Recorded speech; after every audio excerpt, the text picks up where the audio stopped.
আসসালামু আলাইকুম ওরহমতুল্লাহি ওবরকাতুহ। ভিলেজ ক্যালিগ্রাফি চ্যানেলে আপনাদের সবাইকে স্বাগতম। গত ভিডিওতে আমরা দেখেছি কিভাবে লামালিপ লিখতে হয়। আজকে দেখব আজকে হরফগুলোর শেষ প্রান্তে এসে পড়েছি আমরা যে শুরু করছিলাম খত্তব ইসলামের যে আমাদের ভিডিও শুরু করছিলাম, কোর্স শুরু করছিলাম। আজকে মোটামুটি শেষ হরফ আজকে হরফ। দেখেন, আমি প্রথমে দেড় নুক্তা দিয়ে দিলাম, দেড় কত দিয়ে দিলাম, দেড় কত। এই কত পরিমাণ মাথার স্টক, প্রথম স্টক দেখেন, প্রথম স্টক।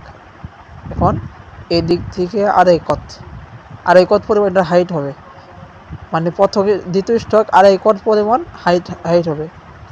ঠিক আছে, আমি দাগ দিয়ে নিলাম। এই যেরকম এই পরিমাণ অ্যাঙ্গেল করে আনবেন। যারা নুন সদ সিন এগুলোর ভিডিও দেখেছেন তারা বুঝতে পারবেন, এগুলো সব একই। নুন সদ সিন যে দ্বিতীয় স্টক যে আছে, এগুলোর সদ আর সিন বিশেষ করে দ্বিতীয় স্টক একই, হুবহু একই, প্রায় একই।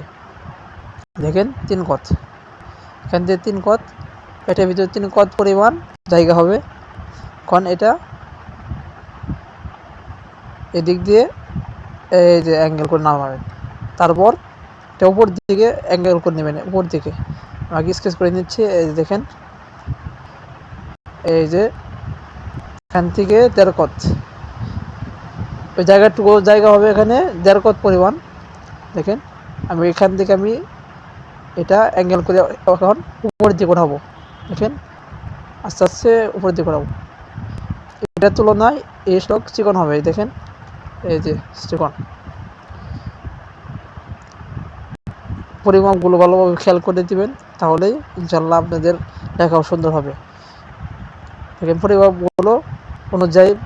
পরিমাপ মনে রাখতে হবে। পরিমাপ অনুযায়ী কাজ করলে, এটা লিখলে, তাহলে লেখা সহজে আয়ত্ত করতে পারবেন। এই খত প্রথমেই ছিল এটা মারুফ, মাজহুল। এখন লেখো মাজহুল। দুই প্রকার হতে পারে। প্রথমটি হলো মারুফ, দ্বিতীয়টি মাজহুল। দেখেন, মারুফ। এখন প্রথম মাজহুলের প্রথম যে স্টক যা আপনার এক নুক্তা পরিমাণ হবে, এক নুক্তা পরিমাণ। দেখেন, দ্বিতীয় স্টক পিঠের পরিমাণ তিন কত পরিমাণ থাকবে, তিন কত। দেখেন, তিন কত। যেটা অ্যাঙ্গেল করে নেবেন, এই যে অ্যাঙ্গেল মাঝখানে এক নুক্তার পাশ ঘেঁষিয়ে নেবেন, পাশ ঘেঁষিয়ে এখানে উঠাবেন দ্বিতীয় স্টক। আর তৃতীয় স্টক, দেখেন তৃতীয় স্টক, এই যে শেষ অ্যাঙ্গেল। মোটামুটি মাজহুল হয়ে গেল। এটা এক নুক্তা পরিমাণ উঁচু থাকবে। ভিডিও থেকে যদি নতুন কিছু শিখতে পারেন, তাহলে চ্যানেলটি সাবস্ক্রাইব করে পাশে থাকবেন এবং শেয়ার করে অপরকে দেখার সুযোগ করে দেবেন। ধন্যবাদ সবাইকে। আসসালামু আলাইকুম ওয়া রাহমাতুল্লাহি।